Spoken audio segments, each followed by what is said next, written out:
All right, we're doing good. So welding symbols, and we have these 15 minutes. Welding symbols is a whole specialty, and some people live and breathe welding symbols, and I'm not among those. But you should know welding symbols, and it's me between you knowing nothing or knowing something. So I'll do my best effort here. Look at this. Oh, here you have the standard for welding symbols. You can download it for free from Novell at U of A. I highly recommend you do it. It's free, and once you graduate, it's gonna be about $250 US. So yeah, take advantage of it. Look at this.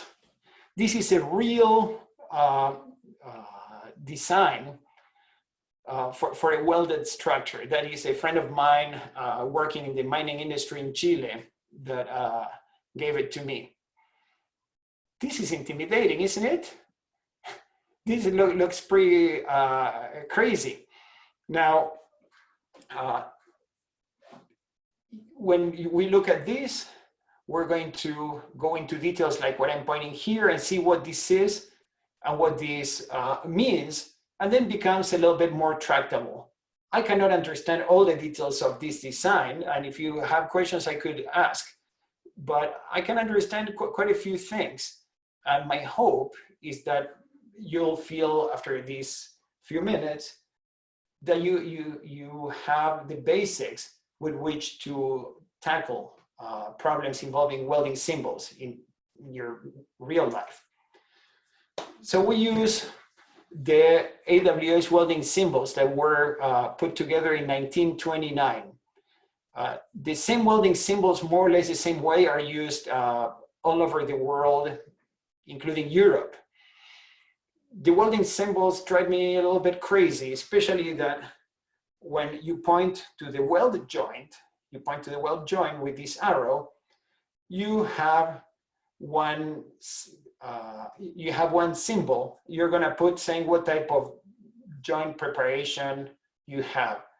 And what drives me crazy is that although you weld on top, what you put on top of the arrow is the other side. I don't know why, but this is the way it is. So here where we have the brackets, you would put the symbol of the weld on the other side of the joint, and I'm going to show you later what that is. And then in these symbols, you add some things. If you were to have a fitted weld, you would put the size of the leg here. If you have a groove weld, you'd have the size of the bevel here, and if you have a partial joint penetration, you penetrate a little bit farther than the bevel, but not too much farther. So this is the size of the weld, how much the weld actually penetrated. This thing that says T here is for specifying things like the process, gas metal arc welding or gas tungsten arc welding. That would be here. Okay, and so there are some subtleties. I don't need to read all this to you because right now it doesn't mean a whole lot. But look at that. If we have a butt joint, this arrow, if the symbol, it means what goes here on top is what I would be welding from this side here. And what I'm welding here on top, exactly where the arrow points, that would go under. I don't know why. Same here in the case of a corner joint. What goes here on top is what is welded on the other side. So here you have examples with other types of joints. Here are the symbols, and I think they're so cool because these are more or less easy to remember. Look at that. Square butt, single V, single bevel. Here you have a J, and in this case would be a double J, right? This is called a flare weld, and it's when you're welding, for example, the case of rebar, right? And it has a symbol. Here we have the V's, the J's, the flares. Here we have the symbol for fillet weld. Here we have the plug or slot weld, right? Here is if we're making an overlay, the surfacing, the weld surfacing. This circle means weld all around, which we saw in this Chilean design. The little flag means field weld. I think they're pretty cool. This little black cup means melt through, so that means a full penetration. The rectangle means let's put a backing bar, which we just discussed. And this line means whether the surface of the face of the weld would be flush, convex, or concave. Some symbols have a side significance, some not. In this case, is a square dot access from both sides. We can weld either side. But this one side, a symbol, does have a side significance. Let's see.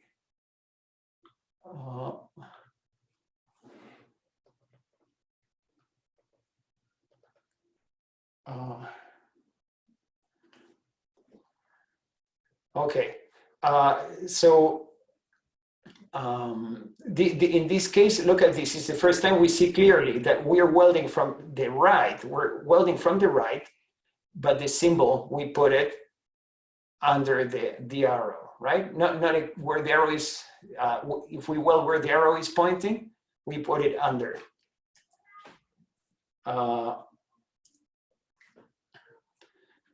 Here we have a symbol without side significance, because in this case we have a double V groove, and here we have one V.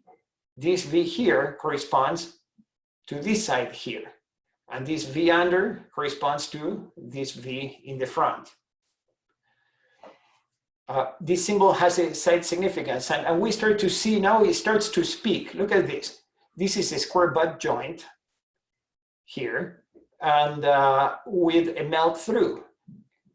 It's marked here, and it's gonna melt through 1/16. And here we go, how much it should melt through. So it's pretty cool that with this symbol, once we start deciphering it, it's like starts to speak to us. Here we have a similar symbol, but in this case it's a V groove, right? And in which we have a 1/8 melt through. And again, keep in mind that for some reason we cannot understand, it's not explained, and I cannot find an explanation anywhere. These welding symbols are kind of flipped, right? Instead of accessing them from, where the arrow points, the symbol goes on the other side. Why? In this case, we have an edge weld, right? Here is the symbol for edge weld with full penetration, right? In this case, we have melt through, and here's the symbol for melt through. And if we wanted to specify how much to melt through, we would put a sign here. Fillet welds, right? Fillet weld, as is this case, is in a lap weld is a fillet, and we make the little triangle of fillet. The interesting thing is that the triangle always points the same direction. For example, if I drew the weld the other way, I would not flip the side of the triangle. Always, a fillet weld always has this triangle in which the face looks up and to the right. Let's look at this example. And this has been in at least 2 exams, this exact same one. Let's see. In this part, we have a 3/8 fillet.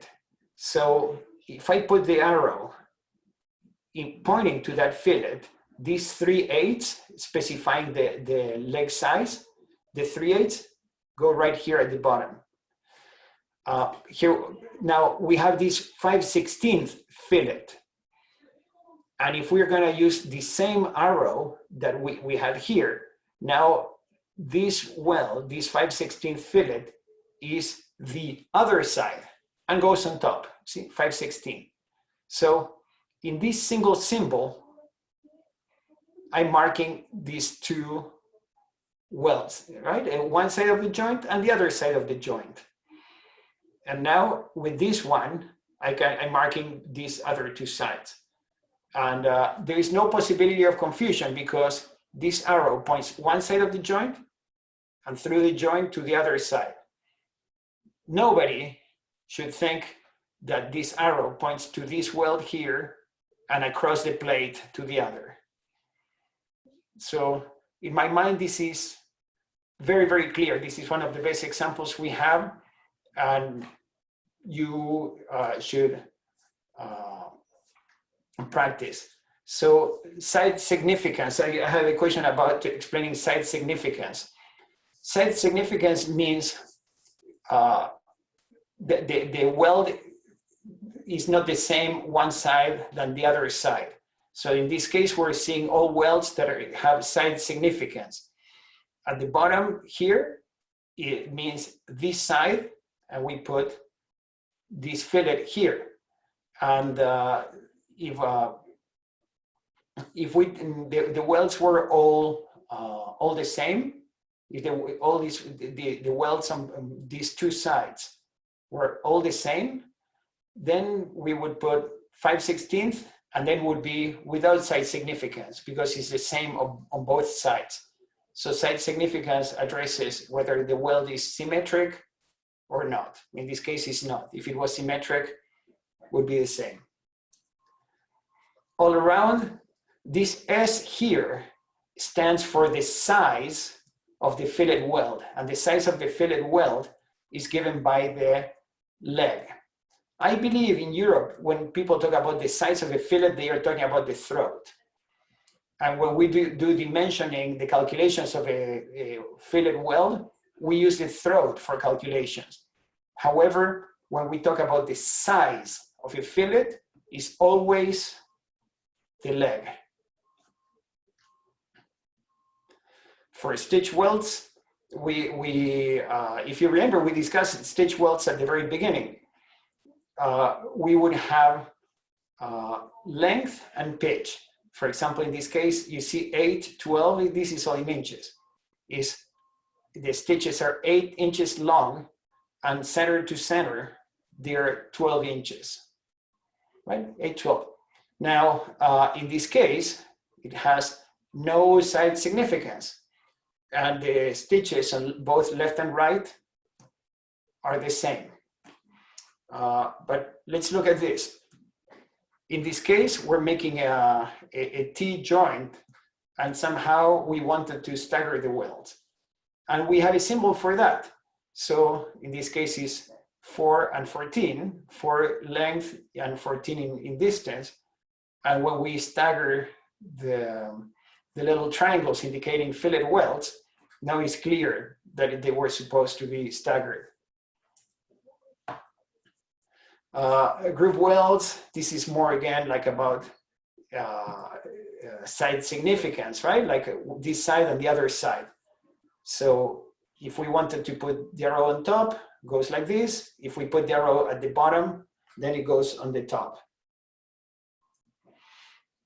We talked about PJP and FJP. If we have a partial joint penetration, for example, we would have this symbol that says 3/8 and 1/2. 3/8 means the groove, right? And then 1/2 means how much we should penetrate, which is bigger than the groove, but it's less than the thickness of the plate. If we put in a bevel, in a V groove, we put only one number, that means how deep the weld must penetrate. It says nothing. If we put only one number, it says nothing about the preparation but everything about how deep we should go. In this case, it's a little bit silly because it's a full penetration joint. So they put 3/4 groove with 3/4 weld penetration, right? And in this case, there are two things marked here. The 1/4 means the root opening. And I'm using lots of words that and lots of concepts I have only recently introduced to you a few minutes ago. So if you feel lost, it's perfectly fine. But this is the language we're going to be using. So you must get on board with this language. So it's about looking at this dictionary. And 45 degrees, of course, is the groove angle. This rectangle here means a backing bar, and the S stands for steel backing. And of course, if we put the arrow on the other side, would be much the same, but the symbol is flipped from top to bottom, right? And in this case, I think probably I cut this. This 1 by 3/8 means 1 inch for the backing strip by 3/8 in thickness. If we have a beveled member, in this case, we are doing a double bevel. Oops. And I should wrap up in a minute here before we move to our seminar. You can have combinations, and I'll tell you one more thing is when you have multiple lines, what means is that what you do first and what you do second, right? It's in this case, you read it from the arrow outside. So in this case, it says you have to do on this side, you have to do first the bevel and then the fillet weld, right? Bevel and then the fillet weld. Another alternative would be, in this case, to do both bevels and then do both fillets. You see, this starts to speak, right? And here we get to see how in this joint preparation, we have these bevels, and then we have this fillet on top.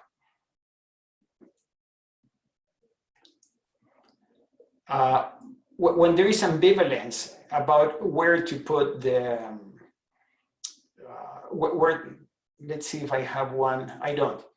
So you see that sometimes the lines are broken, the arrow is broken. When the arrow is broken, where the arrow points is the side that you should make the bevel. If you have a single bevel, it should be on the left or on the right. We know top from bottom, but we don't know left from right.